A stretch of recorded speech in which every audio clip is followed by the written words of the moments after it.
Michelle. Welcome to the show. Thank you. I'm so excited to be here. I am so excited to have you. You know, I say it on the show all the time that I love having my friends or people I've met. And it's so funny that you and I connected in the social media space. And part of that is the reason of what you do now. So tell everybody a little bit who you are and how you got to what you do now. Yeah, so specifically, my title is I am a social media manager and a lead generation specialist for those specifically in the health and wellness industry. So, how I got started was I actually worked at Lululemon throughout college and I grew pretty quickly up the corporate ladder and eventually became the social media lead within our region. And during our time there, it was probably when like Lululemon was still growing. So grassroots, essentially, like we weren't doing any ad spend. It was very much community building and really establishing our presence to stand out amongst all the top athletic competitors. So Adidas, Nike, Under Armour, all that fun jazz. So through our work together, we did a lot of community events with local mom and pop gym boutiques, like Pilates studios, yoga studios, CrossFit gyms, everything. And through our partnerships, I was the one who essentially created all the marketing collateral. And after our collaboration, all these gym owners would come up to me and be like, "Hey, Michelle, how do we get started working together? Like, I love what you've created for us. Can we keep something going?" And that's essentially when I saw a real need in the market of like, these gym owners, they genuinely love what they do. They genuinely love getting people healthy and active. However, they're not social media experts. They have no idea how to market themselves. So that's where I essentially stepped in, started my business, and started working with these local gym owners. And essentially, once COVID hit, unfortunately, I did lose all of my clients. However, it was also a good time for me to pivot as well, just because during that time was when this online space completely exploded. So now I basically work with all online health and fitness professionals with their marketing, with standing out amongst the industry, standing out as, the go-to client or the go-to brand to hire out. So it's been a wild journey, but it's been so much fun. I love it so much. And you talked a little bit about how this social media world has truly exploded over the last few years. Now, I always date myself on the show because I remember right when Facebook came out at the college level, and I have been on Facebook since the beginning. But then obviously there's so many other platforms that are out there now. And you just talked a little bit about building this brand for the people that you worked with online. And that's what we're seeing with our high school and college students, especially those kids who want to go and play sports in college. They're having to have a social media presence. So because I want to dive into, you have so much wisdom on what this looks like. And so the first question I really want us to look at is, what platforms? Where do we even start? There's so many. Yeah. So I always say stick to whatever platform you love the most, whether it be Facebook, because it's all about community building there, whether it be Instagram, because that's more of photos and videos, or it's just TikTok where it's like short form videos. Whatever space you really love being in, that's the only platform you should focus in. Because so many times people are just like, I got to be on Facebook, I got to be on LinkedIn, YouTube, Instagram, Pinterest, Twitter, all the things. And it's really just very overwhelming. So I always say just stick to one platform, become a king or queen on that one platform, then expand out. Oh, that's really great advice, because we have had somebody on the show before who was like, if LinkedIn is your thing, that's where you need to be spending your time to make those connections, especially from a professional standpoint. But when you're talking about building that brand, and because I could see that happening, if I'm really good at short videos and have fun and love the music side of things, being on TikTok is really cool. Yes. But if that's not my thing, hanging out on Facebook and building community, that's also really cool. Yeah. Yeah. So it's really just growing on a platform that you really see your best fit, because truly, not everyone's great at short form video either. So it gives you a great opportunity to maybe dive into Instagram, where just static photos also do really well too. And that way you can just write whatever words you want, whatever copy you want with an amazing photo versus like feeling like you're a little filmmaker having to create a short form video for TikTok. Oh, that's great advice. And so, okay, we see, okay, Facebook community, Instagram, you got some really great pictures. TikTok's video oriented. So, what are some of those trends that you're seeing across the board? And you could just pick one platform that you feel like is probably really highlighting things right now. But what are some of those trends that you're seeing that maybe some both parents and students need to be aware of? Yeah. So I think like when I talk about trends, I always like to give you a little historical background of how Yeah. how things actually started. So I like to think of trends as originally when Instagram first started, it was only for photos. So to actually get seen, it was really easy. All you had to do was post a photo of yourself, maybe post a photo of you performing an action, throwing a baseball pitch, maybe catching a football, maybe doing like a cheer stunt, whatever it is. Like it was pretty easy because all you had to do was post a photo. Whereas now consumers are getting more specific to what brands they love. They actually want to care about the brand more than just the product. So, right now, the trend for all platforms across the board is how do you actually show the real you, the real genuine you? It's all about storytelling right now of let's really share who Sarah is. Let's really share who Michelle is, how I got started, sharing my story, sharing my journey, and having our audience connect with us personally. Because when we start to build that like, no trust factor, they're going to be like, wow, I know Michelle like she's my best friend because she's so open and honest with everything she shares on Instagram. And she's so willing to provide honest feedback in terms of what products she likes, what products she doesn't like, that I love her and everything she shares about. And it just really helps build your credibility too, because anyone can just post any graphic and be like, wow, this brand is amazing. This brand is amazing. But if all you're posting about are all these brands that you think are amazing, no one's going to care because there's no backstory to it. There's no story of like why you are credible in talking about this specific brand or product. So again, like people really genuinely want to connect with you first. And the more they can get to know you, the more relatability and trustability, is trustability even a word? Oh, sure. I Trustability think so. Let's do it. that you're going to be able to build for them. Yeah. Okay. So that's huge because, like, I'm thinking of our students now. We have a lot of listeners who are still in high school. So we're talking like all the way down to like 14 years old. But then we do have some college students who are listening like all the way up to 22. And Mhm. building a brand is really important. But we hear that term thrown around a lot. And because we hear brand, and I'm thinking, oh, okay, like Nike, Adidas, Under Armour, that's a brand. Right. So, how do we, as a student in a high school, college, like, how do I build my own brand? Like, where do I even start?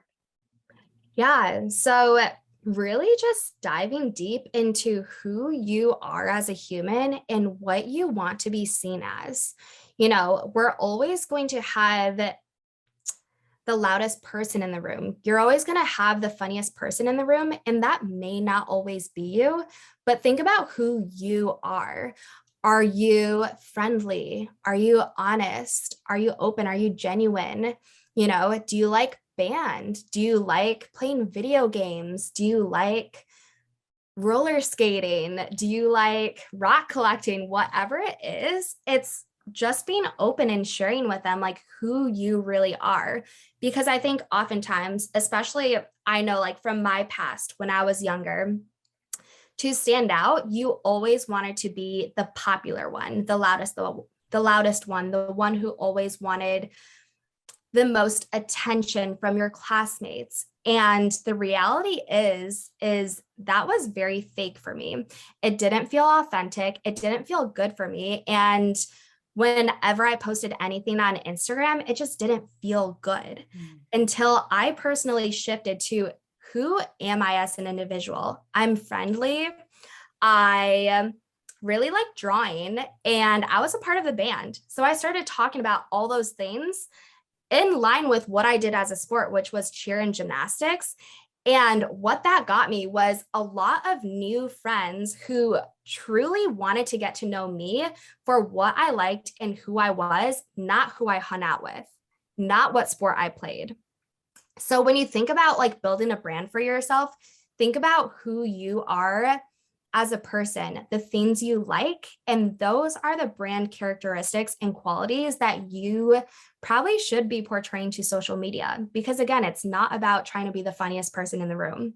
It's not about being the most popular. It's being genuine to who you are.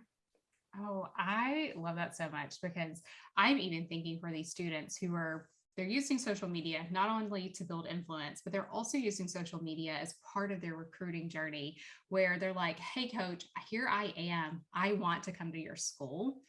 And how being so authentic and truly yourself Mhm. shows the coach what type of student they're actually getting. They're Yeah. not having to read between the lines and ask more and more questions to figure out who are you because you've shown up authentically since day one. Yeah. Yeah. I love that. And yeah, I mean, even when you think about, I just think about college admissions because I personally didn't play a collegiate sport, but I do remember the college admissions process being so scary because at that time I wanted to be a vet. So I knew the process was already really scary because you needed volunteer experience, you needed experience working at a veterinarian hospital, you needed experience, I mean, just like all A's, truly. Like there were a lot of criterias you had to meet. But if you think about it, like in my one college admission, there were probably 20,000 more Michelles that were submitting the same type of content, the same type of criteria, and we looked the exact same.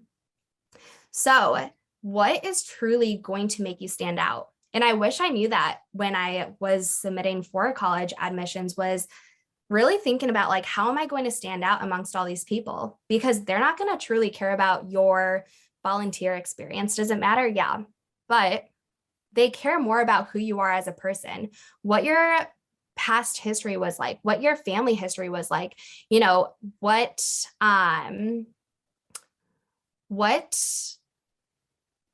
painful experiences maybe you had to actually go through as a child to grow up fairly quickly. And from that growth, like what did you learn from that that's going to make you the best person to fill this spot on the team, to be a part of this college, to be a part of this school? So it's like really truly being authentic to yourself, to your story, and sharing about them, why Michelle needs to be a part of this team versus look at all the things Michelle's accomplished. Oh, that is huge because I think it goes so hand in hand of what we're seeing in the recruiting process and the coaches that have talked to us who have said, like, we want to know who you are. I mean, we had a guest on the show who talked about his experience of where when the coaches came to his school, they were talking to the custodians. They were talking to the ladies in the lunchroom. Like that, those were the conversations they were having because they wanted to know the true person. Yeah. And I think it could get a lot like there's a lot of shiny things out on social media and we can show up to however we want to and technically be whoever we want to online. So if we really come back to the basics and say, no, I'm going to be my authentic self, not Mhm. only will you not burn out because of it, but then people will actually get to know truly who you are and what you're passionate about. And love you for who you are Oh, because yes. there's a space for everyone. Yes. Oh, that's so big. So, okay. So what if we're building this authentic brand, we're being who we are. How do students reach out to their favorite brands to connect, to maybe have some of this influence, build these sponsorships and partnerships? Where do they even start? Yeah, that's a great question. I always say just start. I think a lot of it is just messy action. If there's a brand that you want to work with, reach out to them and be like, hey, my name is Michelle. I currently am a student at XYZ, and just share with them like exactly who you are and how you want this partnership to be. Tell them exactly what you're looking for and the most genuine thing you can do is just be very authentic with that person. Because again, like if you think about sliding into, let's say, Lululemon's DMs, again, this is probably a bad example because it's the only brand I know, so I know what happens in the background. But if you slide into Lululemon's DMs, like the other person receiving that DM isn't Lululemon. It's another human, right? Yeah. Like it's another person on the other end of the line. So rather than thinking about like, wow, I'm reaching out to a huge, scary brand, think about you reaching out to me. You know, what if Michelle was on the other end of the line? What if you had no idea that it wasn't some scary Lululemon corporate so and so, and it was just a real, genuine human looking to connect with someone else? How would you then approach that conversation? Mind blown right now because I'm thinking, oh my goodness, yes, who is that person that's going to be responding? Who's the Yeah, human? And how, when we talk about building community and influence, it starts at the ground level of a relationships. yeah. And if you can communicate in that way of building a relationship with someone, oh, you're 10 steps ahead of everybody else. Exactly. And like it doesn't have to be anything scary. It could just be like, hey, so and so, I am currently a student here. I'm just curious, like, I would love to be sponsored by you guys. What does that process look like? It's just that simple, that easy. And that's when you can start to get information of what that process looks like. So that way you can gain more clarity. But if you come out the bat saying, like, hey, I'm an amazing superstar at so and so school, I want $300 for every post I make, and I'll promote your brand. This is my brand portfolio, yada, yada, yada. And you send that to that person. To me, I'm going to feel like, ew, who is this person? And why are they sending me all of this and speaking to me like this? Not cool, right? Whereas if you genuinely came up to me in my DMs and were like, hey, I would love to work with you guys on some partnership of some sort. I'm currently in high school. I'm just curious, like, what does this process look like? I'd love to learn more. I'm going to be like, yeah, I'm going to help you out because you're genuine. You're starting out. You're in high school. I was in your shoes. I'm going to want to help you so much more than that person who sent me a whole script of how much money they're seeking. Oh, because I'm even thinking, like, if I'm writing this script and I'm hitting send, if I'm the person receiving that, I immediately am thinking, how many other brands got this same email or got this same Exactly. DM where it wasn't genuine, it wasn't authentic, and it was just, it was looking for dollar signs, Yeah. not the relationship. Yeah. And if you think about it too, like that person on the other end is probably going to check your profile out. So it's like to that point too, it's like, what are you going to have on your profile that speaks to who you are, how genuine you are, and what you truly love? Because I mean, let's not even talk about Lululemon. Let's talk about roller skating. I know it's huge into TikTok right now. I don't really know too much about the roller skating world. However, let's say you are a gymnast and you are looking to join, this school, but as a passion, like you genuinely love spending your weekends rollerblading. So you reached out to your favorite rollerblading team or not team brand, and you're just like, hey, I currently am in high school. I'm just curious. Like, I would love to have a brand partnership with you guys. What does that potentially look like? And they check out your profile and they see that you've got all these amazing gymnastic skills, but on top of that, you have all of these amazing rollerblading videos of just you having so much fun out with your friends, you just hanging out in your rollerblades, skating around on a Saturday morning. And you also have just genuine content of you talking about your life, you sharing about your experiences, and just being that open, vulnerable human that you are, right? That company is probably going to have a way better response to you than some random high school kid that only has photos of them playing football, has nothing about rollerblading, and probably has like 10K followers, but they're maybe all bots, or maybe they're just not genuine, or maybe they just don't have anything that even relates to this brand. So they're going to write them off immediately. There's such great tips as I just think about, even if some parents are listening and they're like, yeah, like we need to build our social media presence. And like we want to have these conversations too as a family. Like, wow, what a great way to kind of start that journey of building influence, even at such an early age. Yeah. So cool. Okay, Michelle, the podcast is called Confessions from the Sidelines. So, what is your favorite memory of standing on the sidelines? Oh man, this is quite the question because I will say I've been on the sidelines pretty much all my life in some capacity, which is kind of weird to say, but hear me out.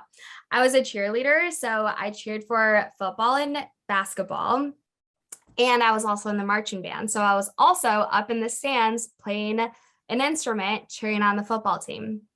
So even now as my business, I always say like I'm the biggest cheerleader for all of these brands that I work with because genuinely like I want them all to win. So this is such a hard question. Oh, I know. It's so hard. Like thinking about all the events and the things and the people that you've supported over the years. Like, do you even have one that comes to the tip of your tongue? I I can't say there's like one exact moment, but I think it's when I have a client who doesn't necessarily see their potential and And all of a sudden, I think like once we start working together, they start to gain that confidence of like, yes, my marketing's on point. Yes, my social media is on point. Yes, I'm building a community. And they finally do this big, scary thing. Usually it's launches to see, okay, great. Like who's going to want to actually work with me? Who actually wants to work with me one-on-one and believes that I can provide the service that I'm sharing with them. And they see that so many people want to work with them. And all of a sudden, their confidence skyrockets because now they finally believe in themselves. And that's probably one of my favorite things to ever experience with my clients is when they start to finally believe in themselves, you truly get to step into your power and have so much impact on the world. Oh, that is good. That is so good because I think we've all been in that spot where whether we're working with someone or like parents, you have your student or like coaching or whatever that is. And when because you see the potential of what that person could do. And then when you have that moment to see it come to fruition, it just makes all the joy in the world like Yes. soar high. So, well, Michelle, where can people find you online and connect with you? Yeah, so I hang out on Instagram the most. So if you want to find me, my Instagram handle is ITS Michelle Kuan. So it's Michelle Kuan. So ITS MICHELLEKUAN. Perfect. And we will be sure to link that in the show notes so that you guys can go hang out with Michelle online on Instagram. Thank you so much for being here today. Of course. Thank you so much for having me. I'm so excited. And yes, if any of you guys ever have any questions, just let me know you heard me on this podcast, and I am more than happy to help you guys. Oh, thank you so much.